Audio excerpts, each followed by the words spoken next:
નમસ્કાર દોસ્તો, સ્વાગત છે આપ સર્વનું તમારી પોતાની યુટ્યુબ ચેનલ ઓશિયન જ્ઞાન લાઈવ પર। આજના વિડીયોમાં આપણે ધોરણ 6ની સ્વઅધ્યયન પોથીનો ભાગ નંબર 5 વિષય ગુજરાતી પાઠ 14 એક ઈડરનો વાણિયો તેના વિશે સચોટ અને સંપૂર્ણ સોલ્યુશનનો મેળવીશું।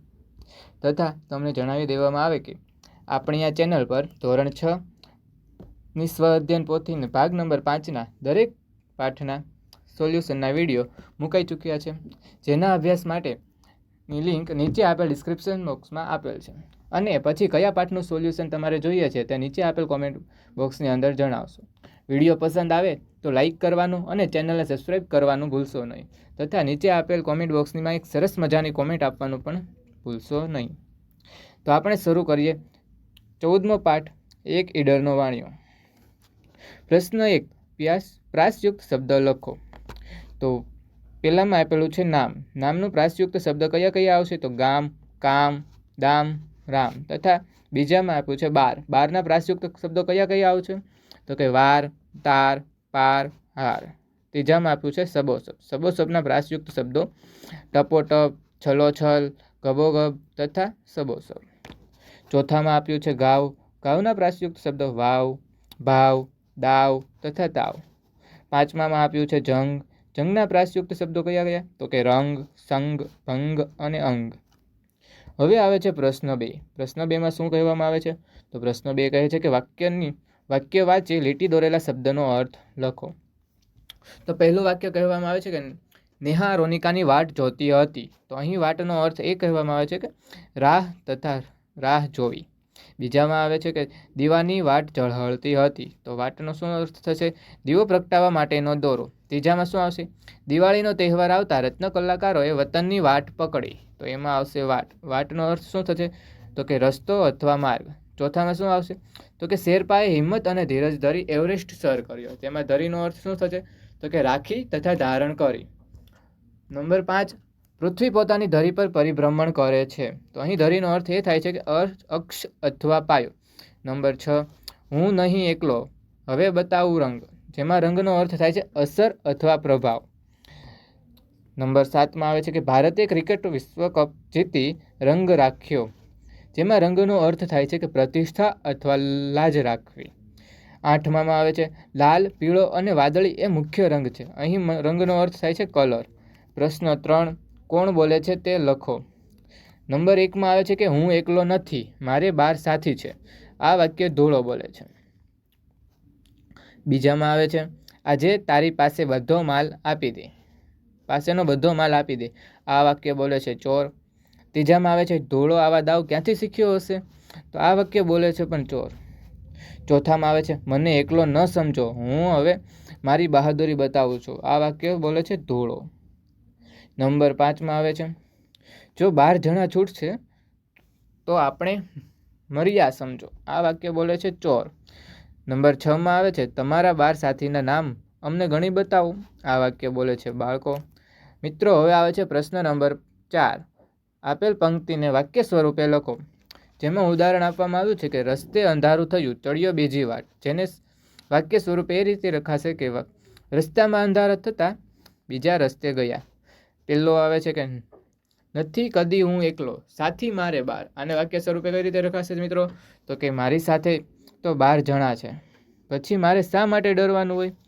બીજામાં આવે છે, બીજી પંક્તિ આવે છે કે ખબરદાર, જે હોય તે આપી દે આવાર। જેને વાક્ય સ્વરૂપે એ રીતે લખાશે કે સાવધાન, તારી પાસે જે હોય તે બધું જ હમણાં ને હમણાં આપી દે। ત્રીજી પંક્તિ આવે છે ચોરો ખીજ્યા, એમના ધોળો ખાળે ઘાવ। આ પંક્તિને વાક્ય સ્વરૂપે એવી રીતે લખાશે કે ચોરો પણ ખીજાઈને વિચારવા લાગ્યા કે આપણા બધા ઘા ચૂકાવી દે। નંબર 4ની પંક્તિ આવે છે કે એમ વિચારી બી ગયા નાઠા એકી સાથ। તો એને વાક્ય સ્વરૂપે એવી રીતે લખાશે કે એવું વિચારીને ડરી ગયા અને એકી સાથે જીવ લઈને નાસી ગયા। નંબર 5માં આવે છે કે છેલ્લા સાથી 2 ખરા, હિંમત અને વિશ્વાસ। આને વાક્ય સ્વરૂપે એવી રીતે લખાશે કે છેલ્લા 2 સાચા સાથીદારો તો હિંમત અને વિશ્વાસ હતા। તો મિત્રો, હવે આવે છે પ્રશ્ન નંબર 5। સાચા વિકલ્પ સામે ખરું કરીને ખરાની નિશાની કરો। જેમાં પહેલું વાક્ય આવે છે કે ચડ્યો બીજી વાટ એટલે કે બે રસ્તો ગયો તો કે નહીં, તો રસ્તે ભૂલે પડ્યો. બીજામાં આવશે ખરું. બીજું નંબરમાં આવે છે કે અલ્યા નથી હું એક, એટલે કે બીજા નંબરનું વાક્ય આવશે કે મને એકલો ના માનશો. ત્રીજું આવે છે આજે દઈ દે માલ એટલે તેમાં પણ બીજા નંબરનું વાક્ય આવશે કે તારી પાસેનો બધો જ સામાન અત્યારે જ આપી દે. મિત્રો હવે આવે છે પ્રશ્ન નંબર 6, જેને ઘટનાના ક્રમ પ્રમાણે ગોઠવી આપવાનું છે. જેમાં આટલા વાક્યો આપવામાં આવ્યા છે, જેમાં કે પહેલું વાક્ય છે કે ધોળો જે તે ગામે પહોંચ્યો, જે 6 નંબરનું વાક્ય થશે. એમાં બીજું વાક્ય આવે છે કે ધોળાએ કોથળો વીંઝ્યો, જે 4 નંબરનું વાક્ય થશે. અંધારું થતાં ધોળો રસ્તે ભૂલો પડ્યો, જે પહેલા નંબરનું વાક્ય થશે. ચોરો ડરીને નાઠ્યા, જે 5મા નંબરનું વાક્ય થશે. ચોરોએ ધોળા પાસેનો સામાન માંગ્યો, જે 3જા નંબરનું વાક્ય થશે. ઝાડીમાંથી 4 ચોરો નીકળ્યા, જે 2જા નંબરનું વાક્ય થશે. હવે મિત્રો આવે છે પ્રશ્ન નંબર 7, કોણ કેટલા તે કાવ્યના આધારે આપણે લખવાનું છે. તો કે ચોર કેટલા હતા, તો કે 4. બીજામાં આવે છે હાથ કેટલા, તો કે 2. ધોળાના સાથી કેટલા, તો કે 12. વજનિયા કેટલા, તો કે 4. વિકરાળ ચોર કેટલા, તો કે 2. કોથળા કેટલા, તો કે 1. મિત્રો હવે આવે છે પ્રશ્ન નંબર 8, નીચેના પ્રશ્નોના જવાબ લખો. તો પ્રશ્ન નંબર 1 શું છે કે ધોળો બીજી વાટે કેમ જઈ ચડ્યો. તો તેનો જવાબ આવે છે ધોળો સમય સાંજે કોટડા ગામે જવા નીકળ્યો. ચાલતા ચાલતા રસ્તામાં અંધારું થવાથી એ રસ્તો ભૂલી ગયો અને બીજી વાટે ચડ્યો. જંગલના વિસ્તારમાં ભૂલો પડી ગયો હોવાને લીધે એમના મનમાં ચિંતા થઈ. તો હવે આવે છે બીજો પ્રશ્ન, તો કે ધોળાએ મનમાં શું વિચાર કર્યો. તો કે ધોળાએ મનમાં વિચારવા લાગ્યો, હું ક્યારેય એકલો હોતો નથી, મારી સાથે તો 12 જણા છે, પછી મારે શા માટે ડરવાનું હોય. તો હવે આવે છે પ્રશ્ન નંબર 3, ધોળાએ સિંહ રીતે ચોરો સામે બાથ પીડી. તો કે ધોળો મનોમંથન ચેતીને કૂદી પડ્યો અને કાટલા ભરેલો કોથળો સબોસબ વીંઝવા લાગ્યો. ચોરોને એટલા કાટલા ગબોગબ વાગ્યા. હવે આવે છે પ્રશ્ન નંબર 4, ચોર સાથી નાઠ્યા. તો કે ધોળો આગળ પાછળ જોયા વગર આંખો મીચીને જંગ ખેલવા માંડ્યો અને બોલ્યો, કહું છું હું એકલો નથી, હવે જોઈ લો મારો રંગ. ચારેય ચોર ચોંકીને ઉઠ્યા કે જો એકમાં આટલું બધું જોર ભરેલું હોય તો જ્યારે 12 જણા છૂટશે ત્યારે તો આપણી ઘોર ખોદાઈ જશે. એવું વિચારીને ચોર એકી સાથે જીવ લઈને નાસી ગયા. નંબર 5મો પ્રશ્ન આવે છે કે ધોળાના કયા 2 સાથી મહત્વના છે, કેમ. તો કે ધોળાના 2 મહત્વના સાથી હિંમત અને વિશ્વાસ છે, કારણ કે તે બંનેના કારણે જ તે એકલો હોવા છતાં ચોરો સામે ડટીને ઊભો રહી શક્યો.